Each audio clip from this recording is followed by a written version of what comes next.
waan jeclahay in aan noqdo qof daacad ah laakiin ma aqaano cidii aan u noqdo qof walba waa uu qiyaamay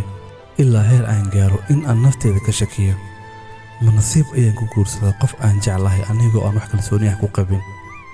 maskaxda su'aalo badan ayay weydiinaysaa waxayna isugu jiraan kuwa sax ah iyo kuwa qaldan mana bixin karto jawaabta saxda ah qof walba oo aan wareysto waa uu qabaa ciladaas jawaabtu isiinaya waxay tahay qiyaan inta aan lagu qiyaamin nolosha dhan ma waxay noqotay in aan wax qiyaano ama la qiyaano ma jirto xal kale yaa ii sheegi karo qaladka halka uu ka jiro hadiiba ay baqayaan kuwa sameeya xumaha sidoo kale ay baqayn kuwa fala wanaaga uma malaynayo in uu jiro qof walba noloshiisa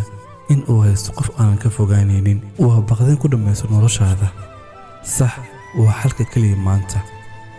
sidee ayaa nolosha ugu qamaari karaa si kastoo aan ku jeclahay haddana waan kaa baqayaa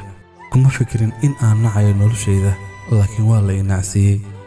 sababta ma aqaan laakiin ii sheeg adiga